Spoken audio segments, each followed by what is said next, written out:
Olá pessoal, sejam todos muito bem-vindos a mais uma aula do Telenutrição.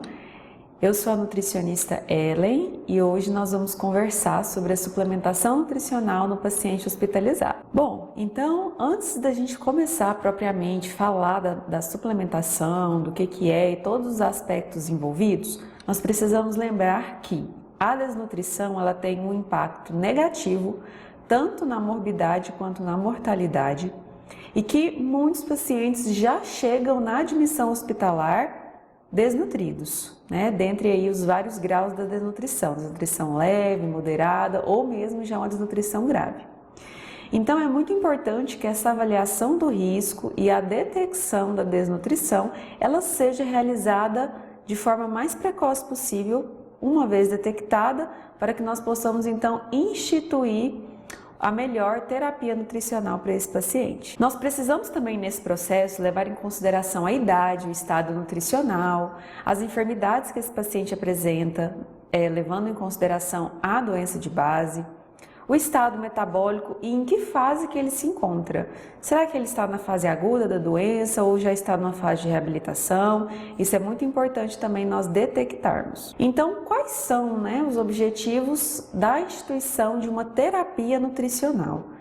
O objetivo vai ser reduzir infecção e melhorar a cicatrização, reduzir tempo de internação, reduzir morbidade e mortalidade e tudo isso confluir para uma melhor qualidade de vida desse paciente, A grande questão é como que nós vamos devolver esse paciente para a sua vida, suas atividades diárias, Então é muito importante, desde o momento que esse paciente é admitido, nós já prepararmos também esse paciente para a deshospitalização.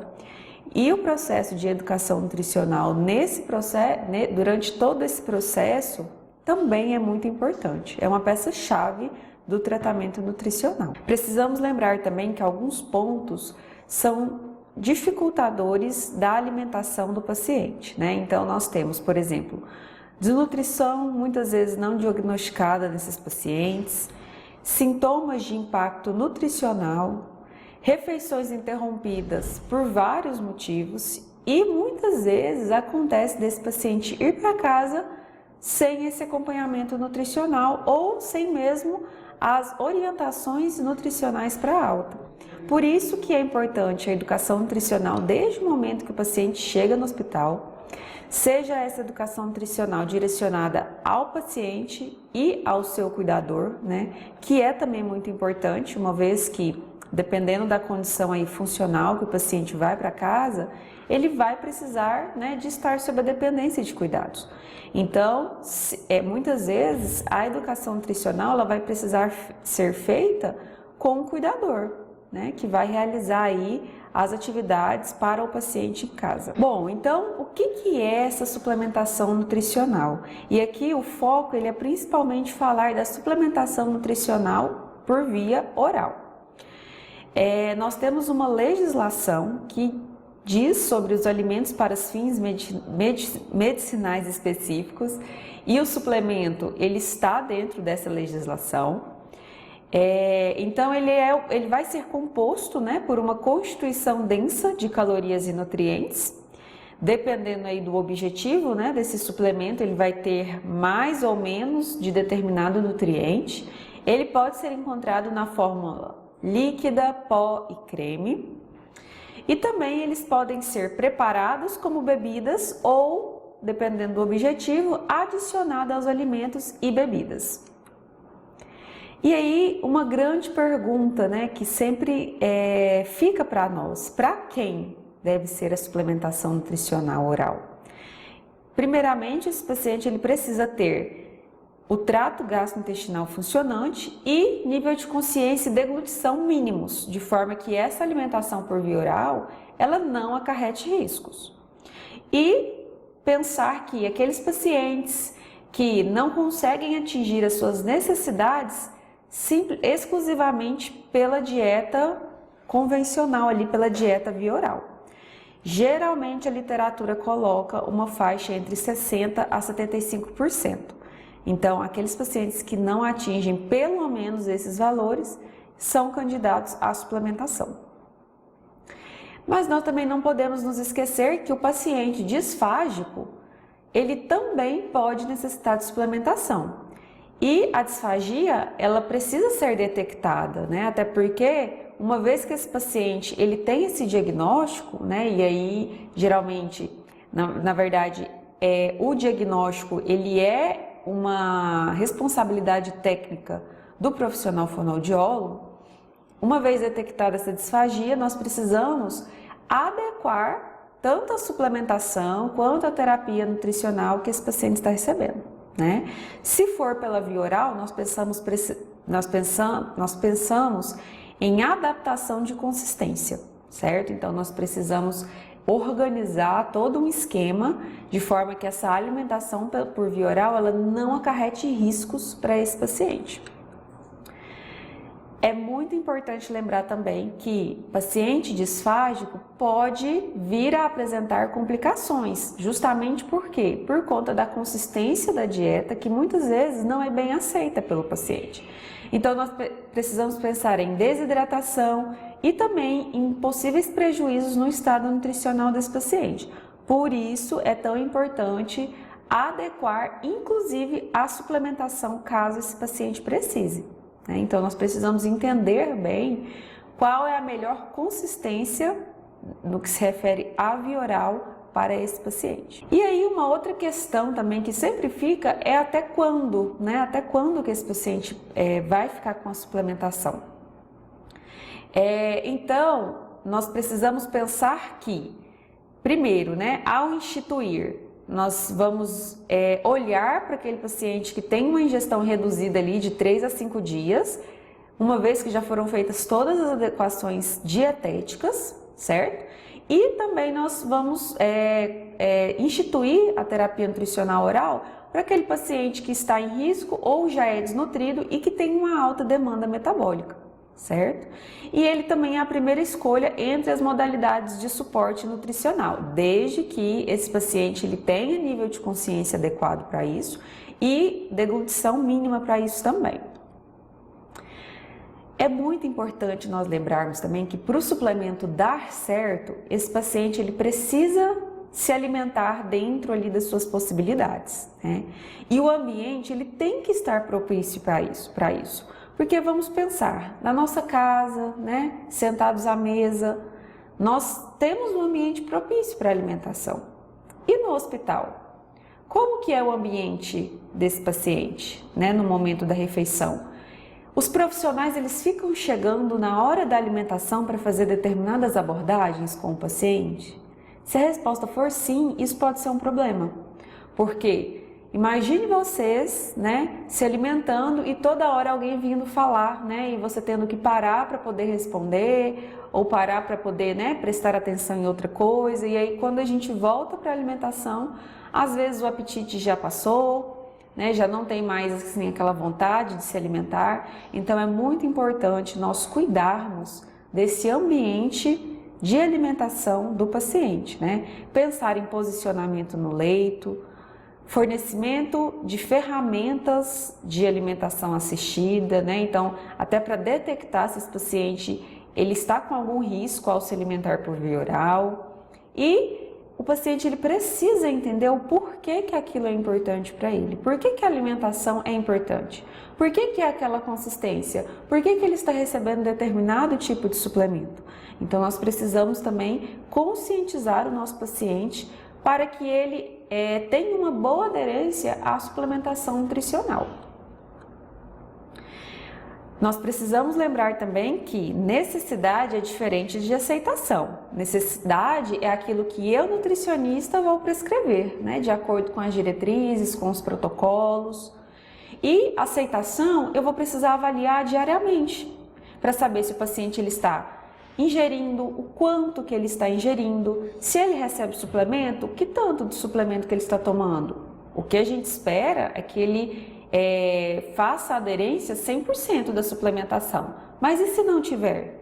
Eu vou precisar então criar outras estratégias, até porque dependendo da aceitação do paciente, inclusive quando ele está no processo de suplementação, uma vez que já foi feita a tentativa, o paciente continua não atingindo necessidade, apresentando perda de peso significativa e sem previsão de alta, talvez alguma outra terapia nutricional alternativa vai ser importante para esse paciente.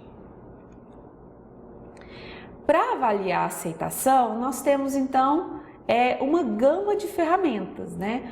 Um que é bem conhecido nosso é o registro alimentar e recordatório de 24 horas, né? Que é realmente aquele momento que eu estou ali, saber como que foi as últimas 24 horas de alimentação do paciente. E para isso nós temos várias ferramentas visuais para mostrar para o paciente, para que ele possa me apontar como que está essa ingestão, né? Então, ou o paciente ou o acompanhante. Então, naquele momento, o processo de educação nutricional vai ser para os dois, né? Muitas vezes o paciente não lembra, então o acompanhante, às vezes, ele vai ter ali um papel de ajudar nessa lembrança, né? O importante é nós termos essa informação para fazer as estimativas o mais próximo possível da realidade, certo? Essa ferramenta que vocês podem ver aqui é uma ferramenta visual, né? Em que o foco são de percentuais, mas que o mais importante é ele poder visualizar e nos apontar aquilo que é mais próximo do que ele está consumindo, né? Feito isso, eu consigo então ter uma estimativa próxima aí daquilo que o paciente está aceitando, que nem sempre vai ser aquilo que eu prescrevi, né? Seria perfeito se os dois estivessem sempre juntos, mas na realidade é que o paciente ele acaba ingerindo muito menos daquilo que é a prescrição. Então é por isso que nós precisamos lançar mão das estratégias que nós temos aí. Quando nós pensamos em disfagia, nós também precisaremos, né, como eu já disse, adequar o suplemento, né, na consistência da dieta do paciente. Ele precisa de uma consistência néctar? É consistência em forma de mel ou é pudim? Certo? Então, o suplemento ele tem que caminhar junto com a consistência prescrita pelo profissional fonoaudiólogo. E aí, já declaro desde já que não tenho nenhum conflito de interesses nessa aula, mas eu vou apresentar aqui para vocês diversas marcas, né? Tanto de espessantes quanto de suplementos. Na prática, nós temos espessantes naturais, né? Que é o próprio alimento fazendo o espessamento do alimento. E nós temos também espessantes industrializados, certo? Que vão auxiliar aí na mudança de consistência da dieta ali habitual, convencional, tá? Uma coisa que nós precisamos considerar é que dependendo do espessante, eu vou precisar considerar essas calorias vindas desse espessante também. Nós temos espessantes, por exemplo, à base de amido de milho modificado, e isso vai conferir ali uma quantidade maior também de calorias para esse paciente.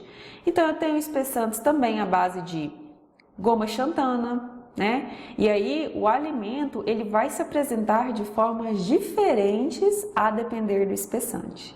Então, na prática, existem muitos aspectos que nós precisamos considerar. Esses aqui são outros exemplos também de espessantes, né? À base de amido de milho e de goma xantana. E, de uma forma geral, quando nós ouvimos suplementação oral padrão, né? O que significa isso? Vai ser um suplemento que tem, de uma forma geral, a sua composição nutricional equilibrada tanto no que se refere a macronutrientes quanto a micronutrientes, certo? E ele vai ter esse objetivo, né, de complementar a dieta geral quando a mesma for insuficiente. Geralmente, para nós vermos esse efeito, a suplementação ela deve ser realizada durante um prazo maior, né? Então, geralmente não é uma suplementação aguda quando eu penso em minimização de perdas, né? Com o objetivo aí de melhorar a funcionalidade. Então, não quer dizer que vai ser para sempre, mas geralmente o período desse tipo de suplementação, quando eu penso em suplementação padrão, é um período mais prolongado. E aí nós temos uma gama de suplementos hoje no mercado, né? Esses daqui são apenas alguns exemplos de suplementos líquidos, em creme e em pó.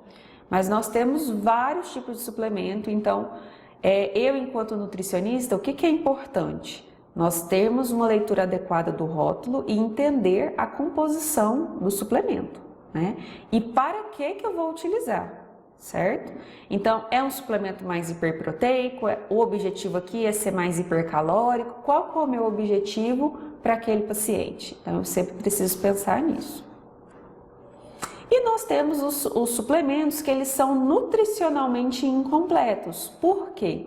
Porque neste caso, o objetivo ele vai ser mais específico, né? Então, ele vai ter uma composição ali modificada para atender alguma demanda metabólica específica, como por exemplo, controle glicêmico, no caso do diabetes, alguma lesão por pressão, é um paciente que tem um quadro de cirrose hepática, é um paciente com câncer ou algum paciente com doença renal crônica que precise dessa adequação naquele momento. Então, esses suplementos, eles têm um fim específico. Aqui também são alguns exemplos, tá? Assim, não se restringem somente a esses.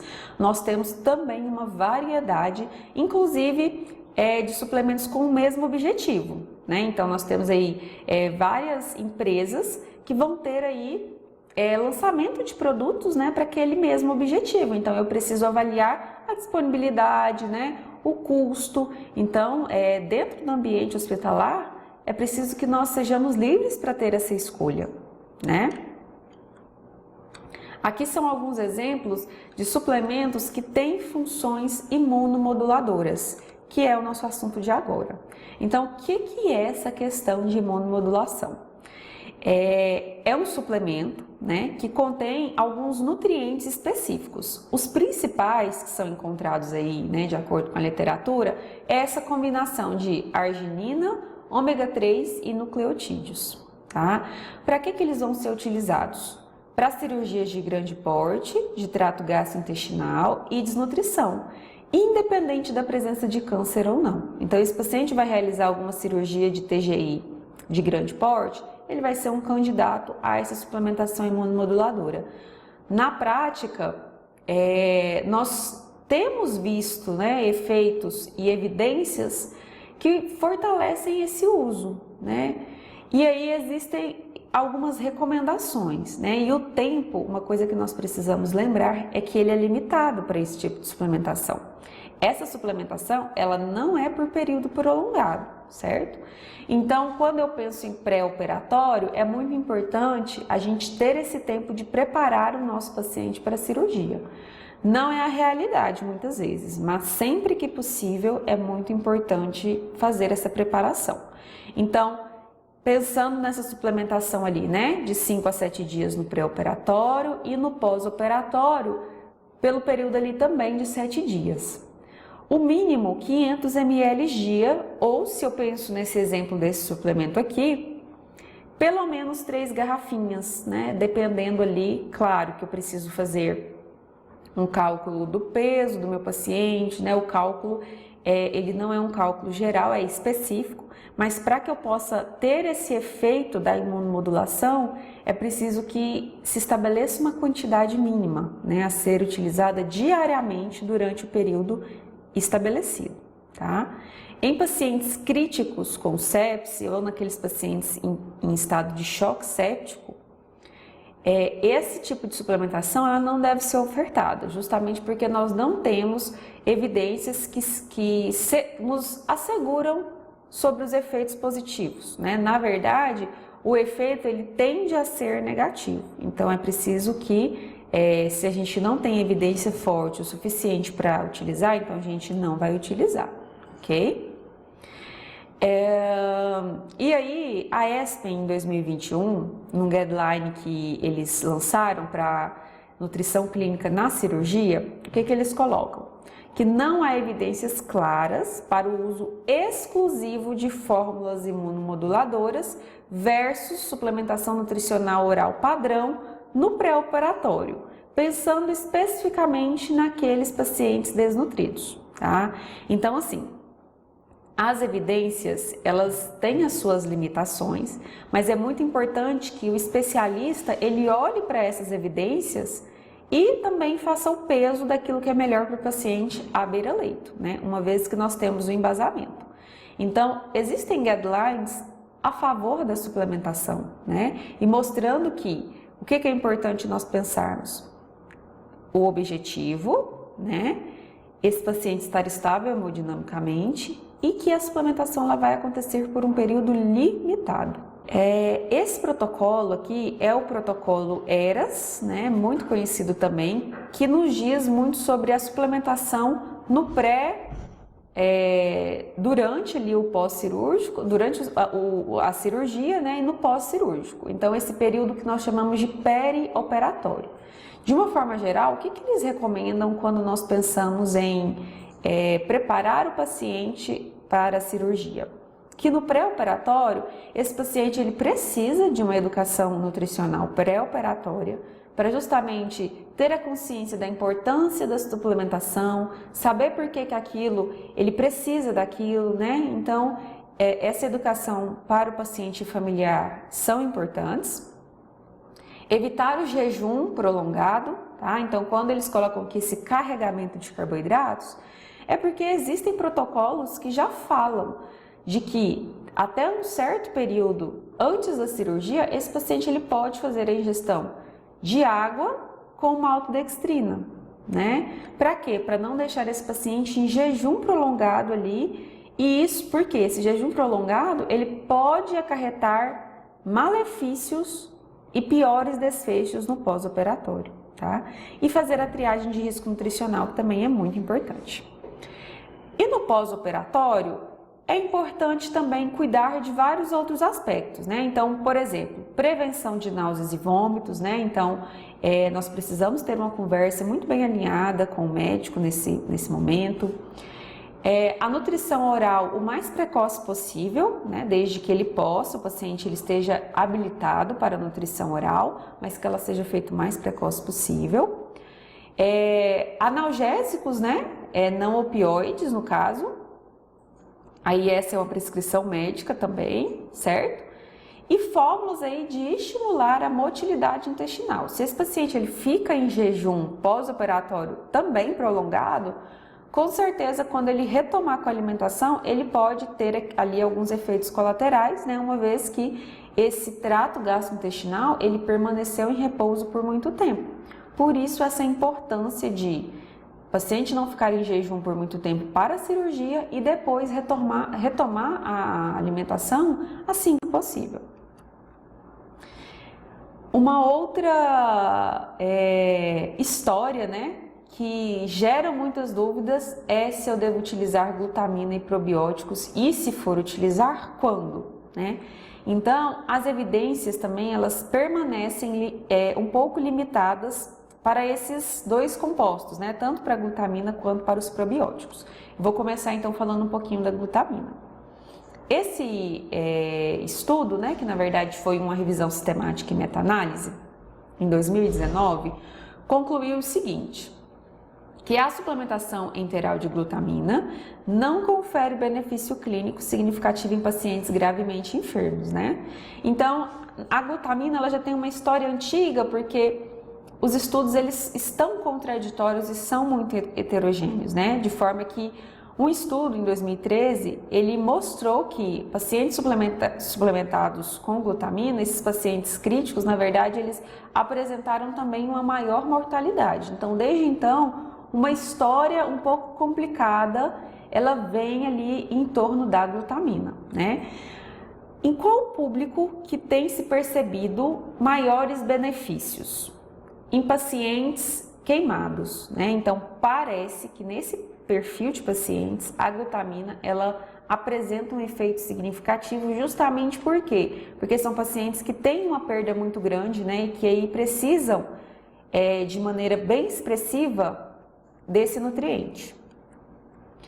Esse gráfico, né, que é o gráfico dessa meta-análise, mostra, né, que quando a mortalidade, o desfecho avaliado foi mortalidade, não se encontrou diferença significativa entre o grupo que não recebeu glutamina e o grupo que recebeu glutamina.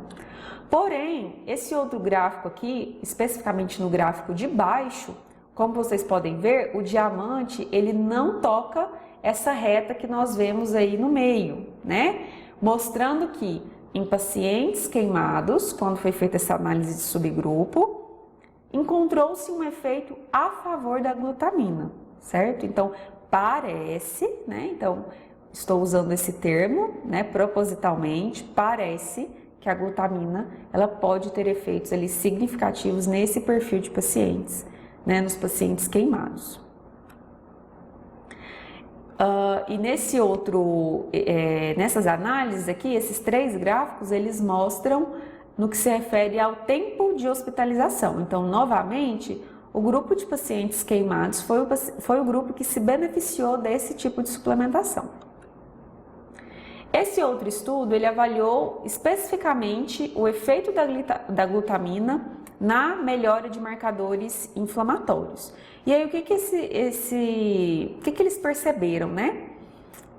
Antes de tudo, lembrar que esse estudo foi uma revisão sistemática e meta-análise também. E aí, qual foi a conclusão dos autores? Que a suplementação ela pode ter um efeito importante sobre a redução de proteína C reativa em condições agudas, sem efeito sobre interleucina 6 e fator de necrose tumoral alfa. Só que, o que acontece? As evidências que essa revisão sistemática incluiu, elas também são limitadas e o desenho dessa meta-análise, ele não ficou muito claro, né? Além disso, também não foi avaliado o viés desses estudos, o que para uma meta-análise é ruim, né, de certa forma, porque isso então não está me fornecendo se essas evidências de fato elas tinham viés, se elas tinham uma heterogeneidade maior. Então é preciso ter cautela, né, quando o desfecho é avaliar redução de inflamação. Isso então não está bem consolidado. Bom, então a glutamina, a pergunta que fica, né, para quem? Nós precisamos pensar que as evidências que parecem um pouco mais sólidas é de fato no grupo de pacientes queimados e que existem algumas áreas de futuros esforços para pesquisa, né? Tanto dentro do ambiente da terapia intensiva quanto para pacientes cirúrgicos. Então, nós precisamos pensar que o grupo que, né, são grupos específicos para futuras pesquisas. Pacientes em terapia renal substitutiva de forma contínua, pacientes oncológicos ali que necessitam de nutrição parenteral por mais de 7 dias, né? E aí é claro que existem as limitações, né? Geralmente a glutamina não se tem evidência do uso para o paciente oncológico, né? Por isso que aqui nesse slide eu quero deixar bem claro que são áreas de futuros estudos, ok? E pacientes com queimaduras, né? Que nesse grupo é onde as evidências, nós temos um pouquinho mais de evidências ali a favor do uso, tá? Então, assim, de forma geral, a glutamina, ela continua acerca do seu uso, ainda permanecem dúvidas e nós precisamos entender, né, se for utilizada, para quem e se deve de fato ser utilizada, ok?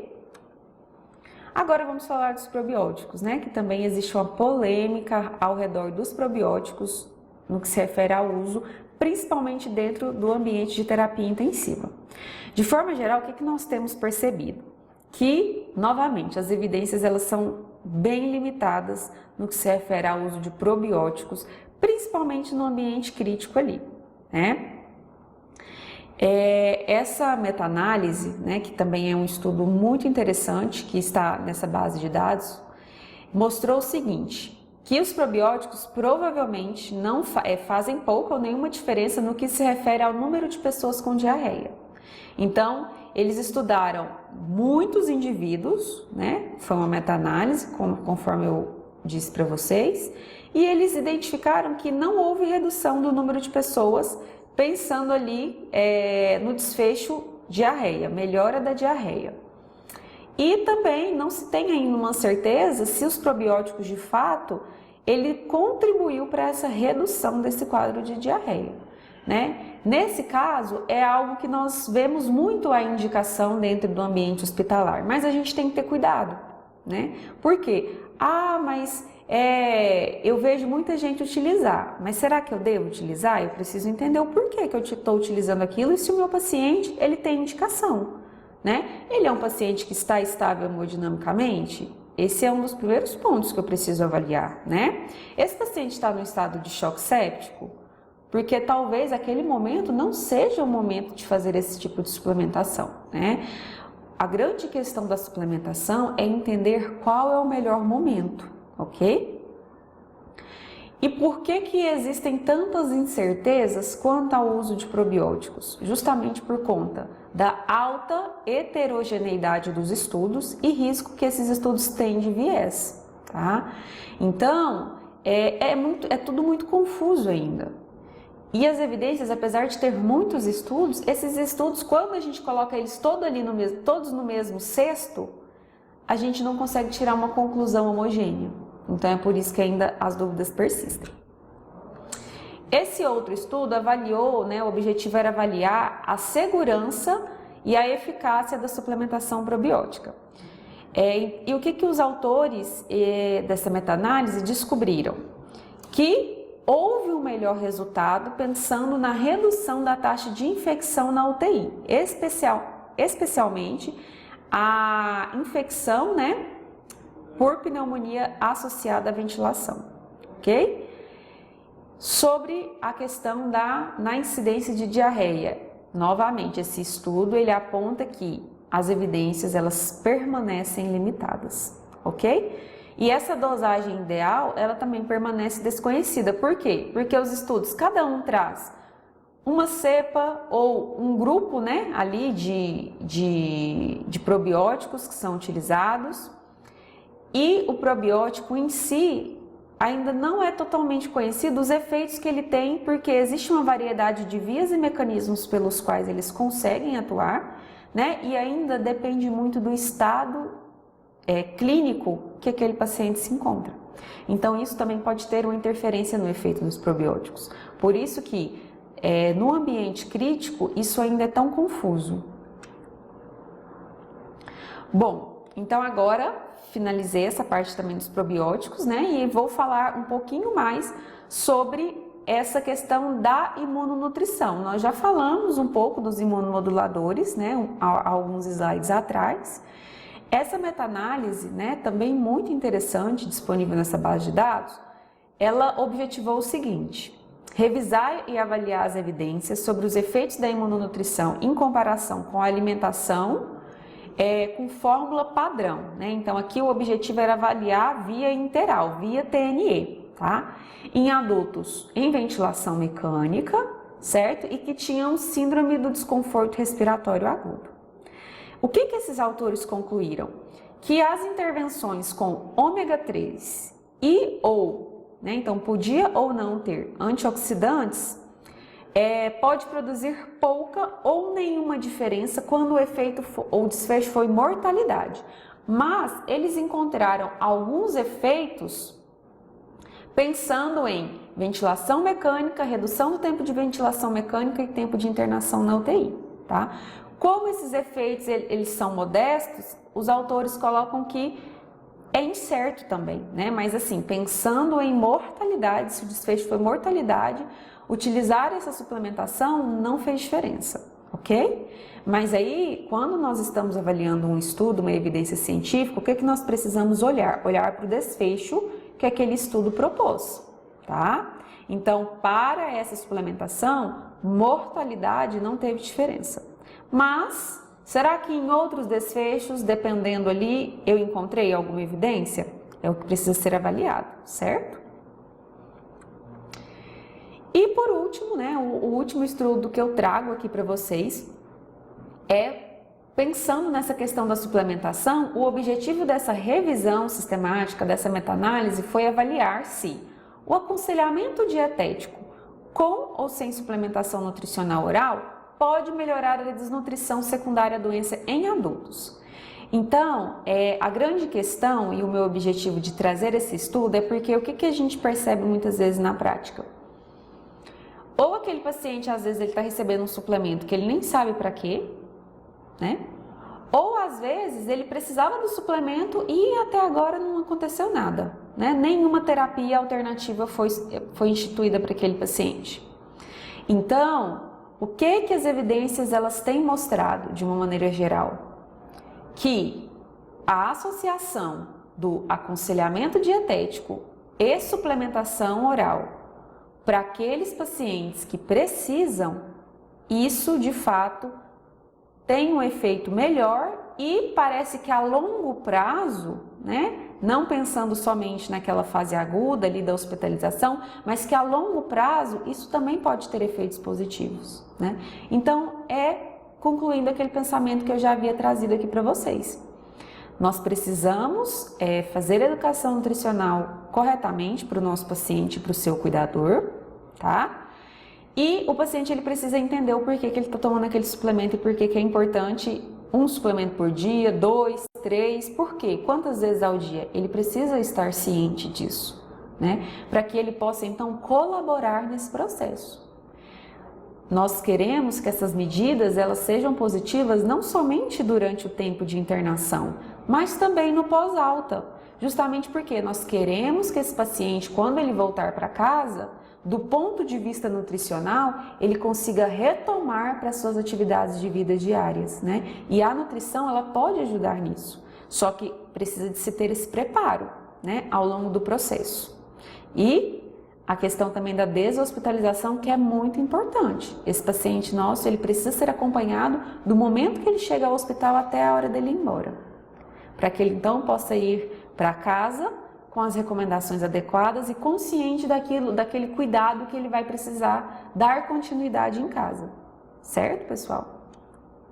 Então, esses são alguns gráficos, né, que o estudo mostra, mas eu já fiz e trouxe esse resumo para vocês. E, para concluir aqui o nosso pensamento, até quando eu preciso manter essa suplementação, né? Eu preciso observar vários aspectos. Então, eu preciso observar se esse paciente teve alguma melhora, certo? Se ele vai para casa com suplemento ou não? Como que está a aceitação? A aceitação da dieta melhorou, diminuiu, permanece do mesmo jeito, né? Eu preciso evoluir esse suplemento? Eu preciso aumentar a suplementação que eu estou ofertando? Ou a resposta é não? Na verdade, o suplemento ele não está fazendo o papel de suplemento. Porque se o paciente ele não tem um consumo adequado da alimentação ali que ele recebe, o suplemento, muitas vezes, ele deixa de fazer o papel de complemento da dieta. Ele passa a ser ali o principal, né? Então, acaba que o objetivo que era suplementar não vai ser atingido, certo? Então, aí eu preciso pensar, será que é suplementação nutricional oral ou alguma outra via, eu vou precisar lançar mão, né, da conversa sobre alguma outra terapia nutricional alternativa? Ou alguma terapia nutricional suplementar, certo? Esse paciente, ele tem nível de consciência para suplementação, porque hoje ele pode ter. E amanhã? Será que ele consegue aceitar bem? Ele está conseguindo deglutir esse suplemento adequadamente? Se a resposta for não, então o suplemento ele não é seguro para esse paciente. Suplemento por via oral, certo? E pensar também no estado que esse paciente está. Ele vai passar por alguma cirurgia? É o pós-cirúrgico que eu estou avaliando? Esse paciente agora está com a menor demanda? Ele vai de alta? Esse paciente entrou em cuidados paliativos? Para cada uma dessas condições, eu vou precisar rever a minha conduta, tá? E sempre estar fazendo essa reavaliação contínua, pessoal, em busca dos resultados positivos, né? Assim como também eu vou rastrear possíveis problemas que possam ser ali decorrentes dessa alimentação por via oral, né? A detecção desse risco, ela é multiprofissional, tá? E para finalizar, eu quero deixar essa frase de que a intenção de todas as formas de suporte nutricional, seja ele oral, interal, parenteral, é aumentar essa absorção e utilização desses nutrientes essenciais, com o objetivo de melhorar o resultado clínico desse paciente. De forma especial, os resultados no pós-alta desse paciente, né? Então, o objetivo não é somente no intra-hospitalar, mas no pós-hospitalar também. Certo, pessoal? Então, agradeço a atenção de todos. Qualquer dúvida, vocês podem deixar aqui no canal. E muito obrigada e até a próxima.